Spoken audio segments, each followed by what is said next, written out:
And now we're going to have the presentation of our inaugural award, the Penn Creative Spirit Award. And if I could please ask James DePreist and Joe Glossberg to please come up. And one little trivia about Joe, which I just found out tonight, was that he was the youngest ever awardee of the Alumni Award of Merit.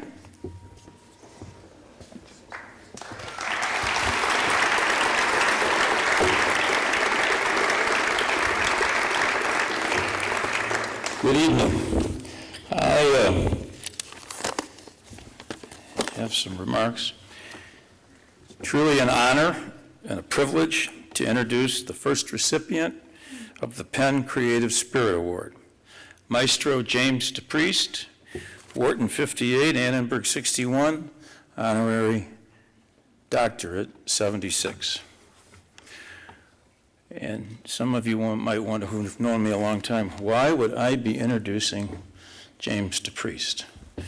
Well, when I started at Penn, came here in the fall of 1959, as a freshman, I quickly found Peps on South Broad Street, Duke Ellington and his orchestra, the Showboat on Lombard Street, Miles Davis Quintet, and of course, the Academy of Music, Philadelphia Orchestra under the baton of Eugene Ormandy. I could put my glasses on here. In those days, we could get tickets at the Academy of Music turn-ins for $3. And there was Jimmy digging the same jazz and classical music. And he'd already become a legend in that area. Many years passed since we hooked up again, until we hooked up again. I was the chair of the Penn Library Board, and Jimmy, as Marian Anderson's nephew, successfully campaigned together for the funds to create the Marian Anderson Music Study Center, which now resides on the 4th floor of Van Pelt.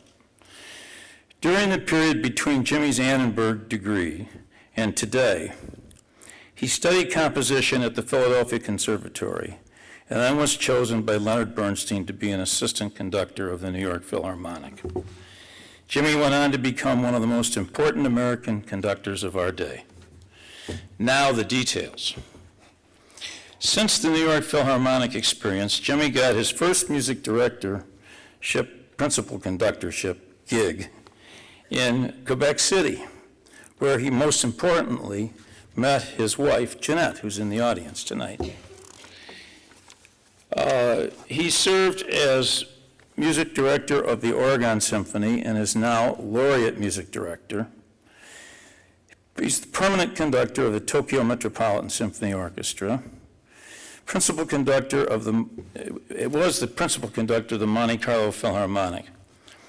In addition, Jimmy has appeared with every major American orchestra, including my Chicago Symphony, and still regularly conducts at the Aspen Music Festival, Boston Symphony at Tanglewood, Philadelphia Orchestra at the Mann Music Center, and the Juilliard Orchestra at Lincoln Center and Carnegie Hall. Jimmy has conducted in virtually all major cities of Europe and Asia.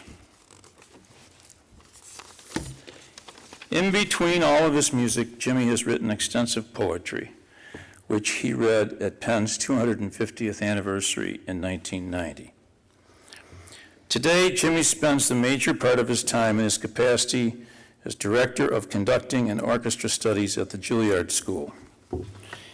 He has received 13 honorary doctorates and too many other awards to mention here, except in 2005, the President of the United States presented him with the National Medal of Arts, our nation's highest honor for artistic excellence. And to read from the citation, in keeping with the sonata form that has been an important part of your musical life, we like to think of Penn as the exposition, your conducting career as the development, and your return to Penn for the Creative Spirit Award as the recapitulation, with a little cadenza to include your poetry. In presenting its first Creative Spirit Award to you, James DePreist, we say, bravo, maestro.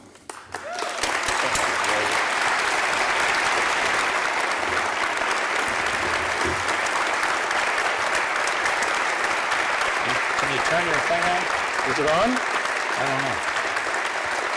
Turn the thing on. We got lanyards. The lanyard.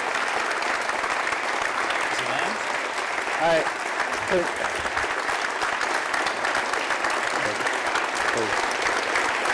Thank you. Thank you very much, please, folks. Thank you, Joe. I'm just thrilled that you and Madeline are here tonight. And when I usually come to Philadelphia is to see my friends, the Braslers and the Shestaks. And they're here tonight, as is my cousin Sandra Grimes on the Board of Overseers. This is a highly unusual evening for me. Not only am I thrilled to receive this award, but it's so unusual because I have spent the past 30 years turning my back on audiences, and it's quite interesting to be on a stage viewing you. Reference has been made to Dr. Harnwell, who was the president of the university when I was an undergraduate here. And we thought of him primarily as a physicist, and I think he thought of himself primarily as a physicist. At least that was the impression we had. We never saw him. And we assumed that there was some calculation that needed adjusting, that he was back on a blackboard dealing with. When Amy started her metaphoric rise, at the beginning, I was afraid that she was going to introduce me as De Beers rather than DePreist. I'll just wait for that to sink in. But the question that I'm asked most often is, how did you possibly have any kind of career in music with degrees from Wharton, undergraduate, and Annenberg? There is no answer to that question. I've been very fortunate in my life, and I'm grateful for having had the opportunity to continue to make music and to work with the wonderful students who are at Juilliard. But I must admit, there is always a special tug that comes from Penn. Having grown up in the city of Philadelphia, and a city that I care about, in a state with a great governor, I do miss the wonderful memories that I had here at the University of Pennsylvania. Although they were not necessarily specifically related to my later career path, I still treasure them and love always when I have the opportunity to come back. I know that Penn is in great hands with Amy, and the growth and change that has taken place not only in the physical plant but in the atmosphere of this campus is quite remarkable.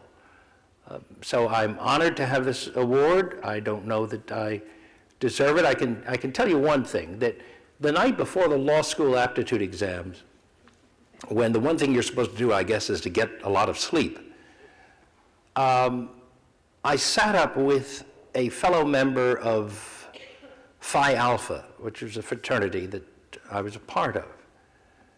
And I was talking with a young man who later became one of my dearest friends. He's a filmmaker by the name of Henry Jaglom.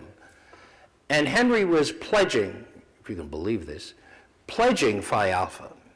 Now you have to know something about Henry, but it suffices to say that when Henry came into the fraternity house that evening, he said, "You don't like me, do you?" I said, "No, I don't." And Henry, to his credit, said, "Well, can we sit down and talk about it?" Well, that was at about 10:30, and we finished talking at about 4 in the morning. We both agreed that we did not want to do what we were here at Penn primarily being trained to do. I really didn't want to be a lawyer, and he didn't want to teach English. He wanted to be a filmmaker, and I wanted to conduct. And miraculously, we were able to do both. I thank you very much.